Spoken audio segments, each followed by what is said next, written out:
Assalamualaikum warahmatullahi wabarakatuh. Perkenalkan, nama saya Audi Mutiara Zahra dari kelompok A7 dengan NIM G00250007. Pada kesempatan kali ini saya akan mempresentasikan laporan praktikum anatomi yang terdiri dari 3 laporan.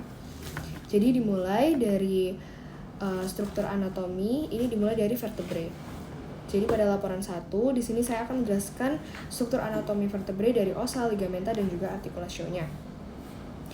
Jadi secara definisinya kolumna vertebralis ini seperti namanya itu tersusun atas 33 vertebrae dengan susunan 7 vertebrae cervicalis, 12 vertebrae thoracalis, 5 vertebrae lumbalis, 5 vertebrae sacralis yang nanti akan melebur menjadi satu yang dengan sebutan os sacrum. Kemudian ada 4 vertebrae coccygeus yang akan melebur menjadi satu dengan sebutan os coccygeus.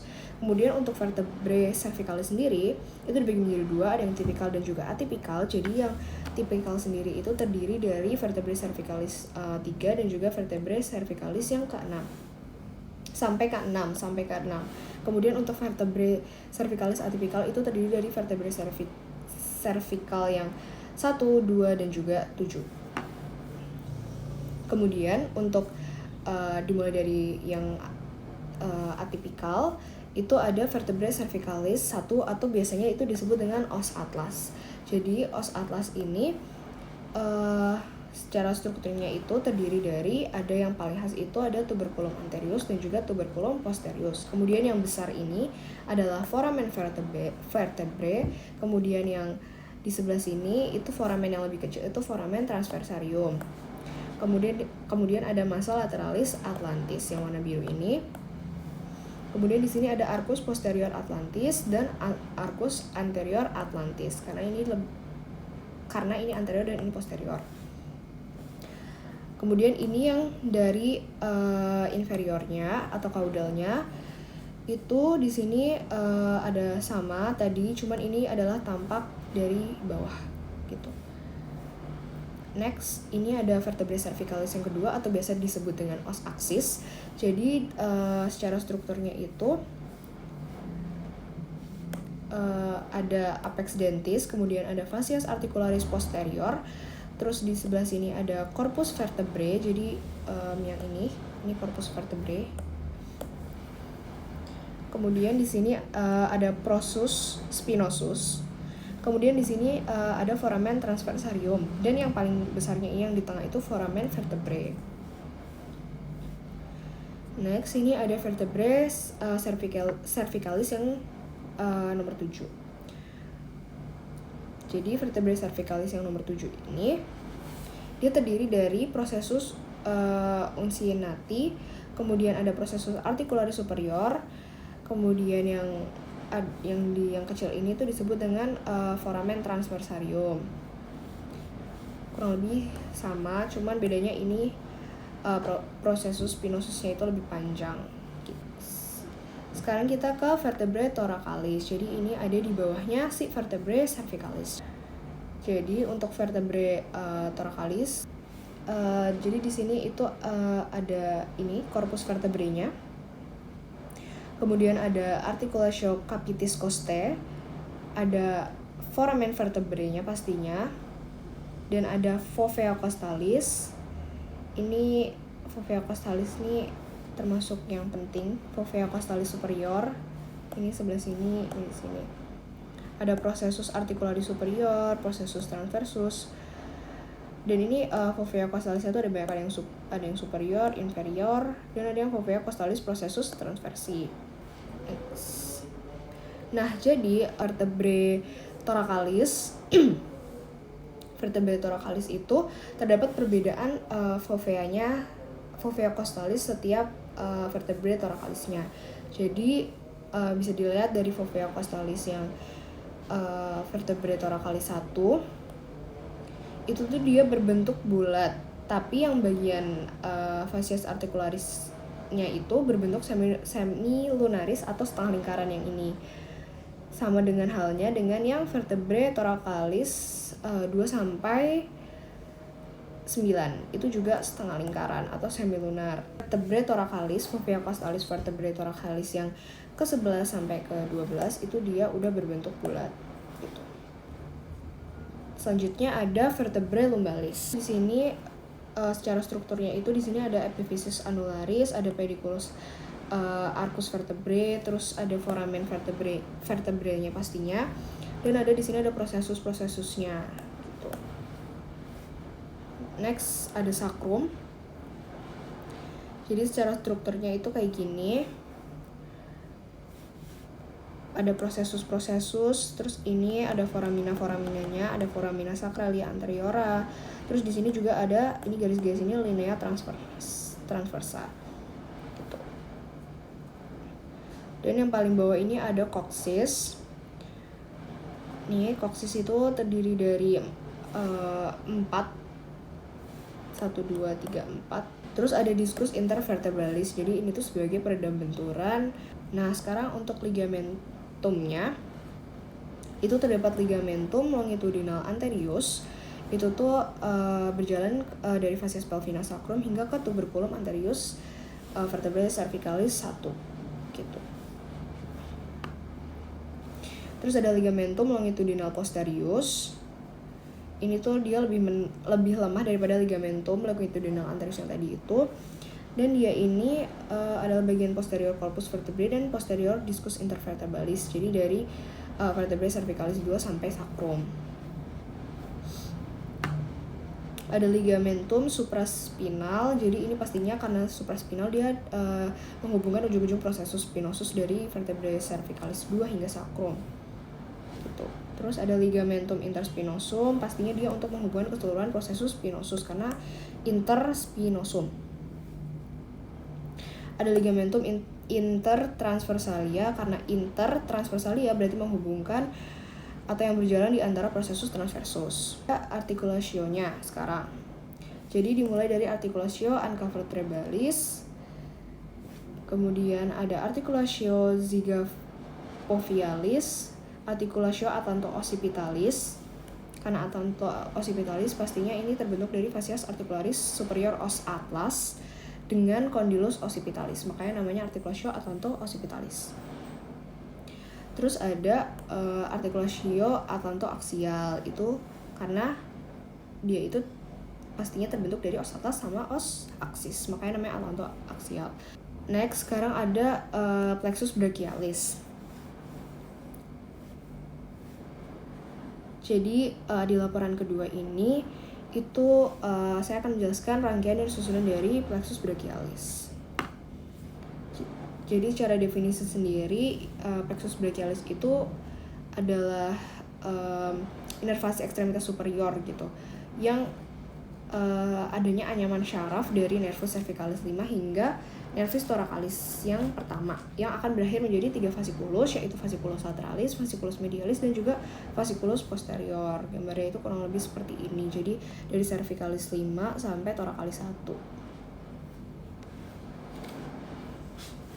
Ada dibagi nih tadi kan C5, C6, C7, C8 sampai T1. Jadi yang penting-pentingnya itu dimulai cabangnya dari yang misal ini C5. Ini kan dorsal scapular nervus. Ini itu dia itu berfungsi untuk motorium dan juga motorium pada rhomboideus mayor dan juga minor. Terus ada yang ini long thoracis, itu C5 sampai C7. Dia itu fungsinya untuk motorium serratus anterior. Kemudian ada yang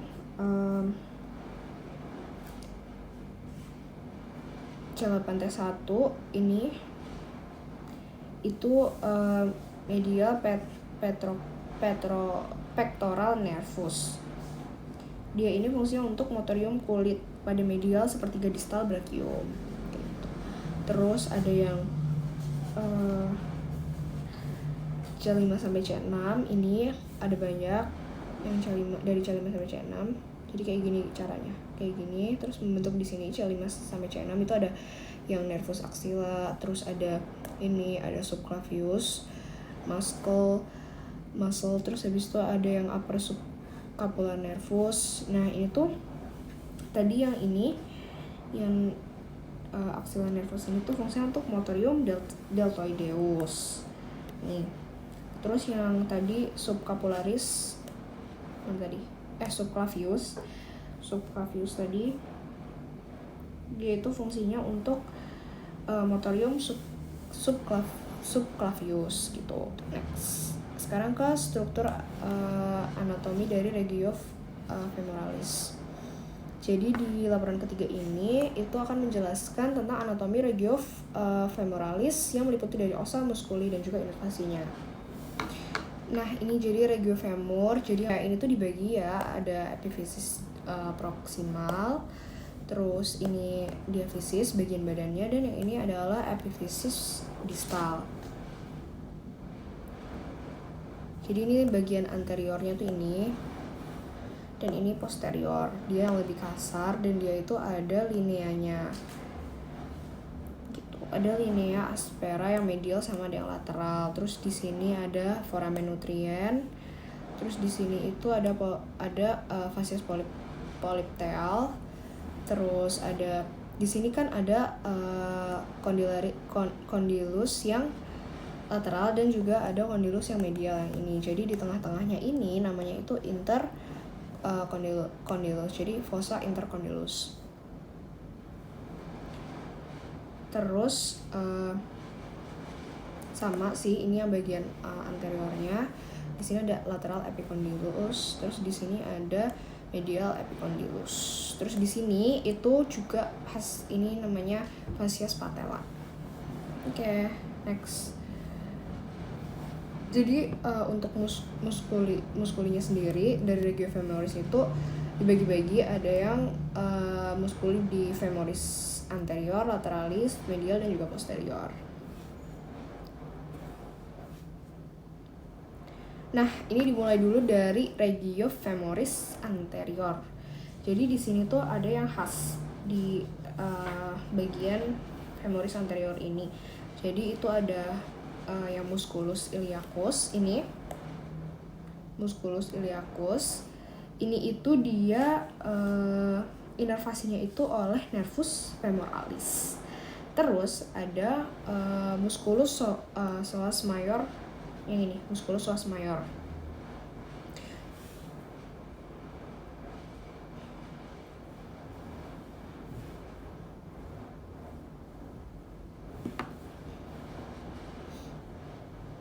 Ini musculus psoas major ini dia itu diinervasi oleh plexus lumbalis gitu. Oke, next. Di sini ada yang regio femoralis yang bagian lateralis. Yang pastinya di sini yang khas itu ada ini, muscle gluteus maximus. Ini otot gluteus maximus. Terus ada plantaris muscle, ini plantaris muscle. Terus ada ini juga bicep femoris muscle yang ini juga khas. Jadi ada yang panjang dan juga ada yang pendeknya. Ini juga rectus femoris muscle. Ini juga yang panjang itu namanya sartorius muscle. Terus ini juga external oblique muscle ini juga. Dan ini untuk inervasinya akan dibahas di bawah. Kemudian untuk yang regio femoris medial, adductor longus muscle ini. Adductor longus muscle dia ini diinervasi oleh nervus obturatorius. Terus juga ada ini adductor magnus muscle. Dia ini diinervasi oleh nervus obturatorius dengan nervus ischiadicus. Kemudian ada ini sama adductor magnus muscle. Dan ini ada yang pactineus muscle. Ini tuh diinervasi oleh nervus femoralis yang ini. Ini yang terakhir ada muscle di regio femoris posterior. Ini pastinya bicep femoris muscle atau musculus bicep femoris. Dia ini diinervasi oleh nervus ischiadicus. Jadi dia diinervasi oleh pars tibialis dari nervus ischiadicus. Terus juga ini ada semimembranosus muscle yang ini, membranosus muscle ini juga khasnya dia itu diinervasi oleh nervus ischioticus gitu. Ini juga sama, semitendinosus. Ini juga sama-sama di inervasi oleh nervus ischioticus. Nah, tadi inervasinya itu sudah saya sebutkan, yang belum ini yang bagian lateralisnya. Jadi untuk musculus gluteus maximus itu diinervasi oleh nervus gluteal inferior. Terus tadi juga ada ini musculus obturator, ini diinervasi oleh nervus obturator internus gitu. Terus yang tadi yang pisiforms ini diinervasi oleh nervus pisiforms.